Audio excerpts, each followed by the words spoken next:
कहते हैं कुंभ में पहले लोग अपनों से बिछड़ जाते थे, लेकिन इस बार प्रयागराज का महाकुंभ बिछड़ों को मिलाने के लिए भी याद किया जाएगा। सिवान के हुसैनगंज का एक युवक घर से गुम हो गया था।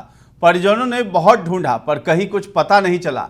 थक हार कर परिजनों ने अंतिम संस्कार भी कर दिया, लेकिन कहते हैं जाको राखे साइयां मार सके न कोई। ये दोहा हुसैनगंज के कुम्हार टोली में उस वक्त चरितार्थ हुआ जब गांव से लगभग 4 साल 4 महीने पहले गुम हुआ युवक प्रयागराज की भीड़ में भीख मांगते हुए दिखाई दिया। उसकी पहचान राम प्रवेश पंडित के बेटे परमेश्वर पंडित के रूप में हुई है। इस खबर से परिवार में खुशी छा गई है।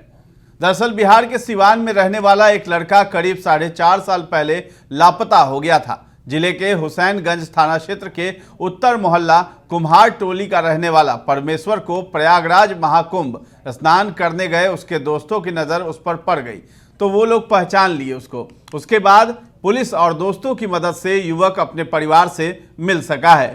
तो कुंभ में व्हील चेयर पर भीख मांगता हुआ परमेश्वर मिला था। हुसैनगंज बाजार से 4-5 लोगों की टोली पिछले दिनों प्रयागराज महाकुंभ में स्नान करने गई थी। स्नान करके जब वे लोग लौट रहे थे तभी गुमशुदा युवक ने अपने गांव के लोगों को देखकर पहचान लिया। वो पास आकर इन लोगों का पैर पकड़ने लगा। जब लोगों ने गौर से देखा तो इन लोगों ने भी उसे पहचान लिया। वो कोई और नहीं बल्कि वो गांव के राम प्रवेश पंडित का गुमशुदा पुत्र परमेश्वर पंडित था।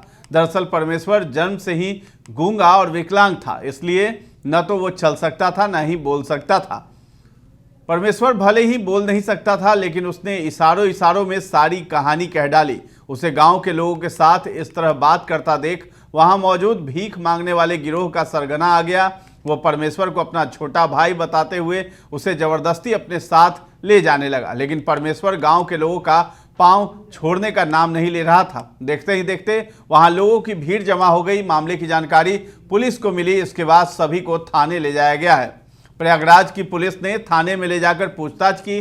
परिजनों ने उसका आधार कार्ड भेजा, फोन पर सभी जानकारी दे दी। इसके बाद पुलिस बॉन्ड भरवाकर गांव वालों के साथ उसे घर भेज दिया। इधर पुलिस के डर से सरगना भी फरार हो गया है। प्रयागराज से ट्रेन से परमेश्वर अपने गांव आया, जहां उसे उसकी मां रेखा देवी को सौंप दिया गया है।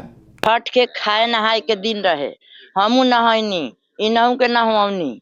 नहैला के बाद हम खा नहा के चल गनी अपना ड्यूटी पर काम करे, दूसरा के घरे चौका बर्तन।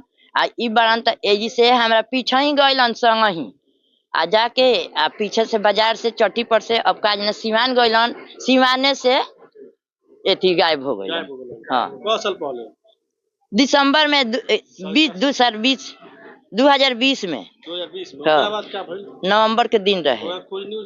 खोजे में सर हम पटना ले एथी ले खोज लेल बनी, छपरा आश्रम में खोज बनी, गोरखपुर धाम ले खोज लेल बनी, देवरिया हम दामाद जाके खोजनी सन। ओ दोपहरिया में बैसाख के दिन रहे, ओवर ब्रिज के नीचे नीचे जंगल में जहाँ जहाँ चारों ओर खोजिए नहीं सन। हम 6 महीना ले खोजले बनी इनका के ना मिल रहा, ना कहीं ना। फिर इनकर अंतिम सरकार एक घड़ी साल भर भइल कैला भइल, फिर केत्र मिल रहा। तब जानते बनी गंगा जी नहाए गोल लो मिल दे देली। खुशी बाटे। हाँ, हमरा खुशी बाटे। हम लोग गए थे सर नहाने के लिए कुंभ में। तो उधर से आते वक्त देखे तो इससे व्हील चेयर पर इससे भीख मंगा रहा था। लो 2 आदमी था, वो भाग गया। फिर हम लोग घर वाले के लिए घर पर सूचना दिए, इसका मम्मी से बात हुआ, फोटो भेजी। तो फिर हम लोग थाना में वहाँ पर एथी करे इंक्वायरी हुआ। उसके बाद हम लोग घर लेकर चले। तो मां अपने बेटे को देखते ही सीने से लगाकर भावुक हो गई। इस बात की खबर मिलते ही उसके घर पर ग्रामीणों सहित सगे संबंधियों की भीड़ लगने लगी। मां रेखा देवी ने बताया कि बहुत ढूंढने के बाद भी जब परमेश्वर का पता नहीं चल सका तो दिसंबर 2024 में इसका श्राद्ध कर्म भी कर दिया गया था। बताया जाता है कि लड़के के पिता राम प्रवेश पंडित की बहुत पहले मृत्यु हो चुकी थी। मां रेखा गांव में मजदूरी करके अपना घर परिवार चलाती है। घर में एक बड़ा भाई है, वो भी एक पैर से विकलांग है। मां ने यह भी बताया कि 2020 में छठ के दिन परमेश्वर घर से सुबह में खा पीकर सिवान चला गया था। वो शहर में लोगों से खाने पीने के लिए पैसे मांगता था और शाम को घर लौट आता था। इसी पैसे से घर का खर्च चलता था, लेकिन उस दिन वो नहीं लौटा। बाद में खोजबीन शुरू हुई, लेकिन कुछ पता नहीं चल सका। तो परमेश्वर ने इशारों में बताया था कि भीख मांगने वाला गिरोह जो है उसे अपने साथ लेकर चला गया था। बाद में उसे जबरदस्ती भीख मंगवाया जा रहा था, मना करने पर मारपीट की जाती थी और खाना भी नहीं दिया जाता था। अब अपने परिवार से मिलकर वो भी बहुत ज़्यादा खुश दिखाई दे रहा है।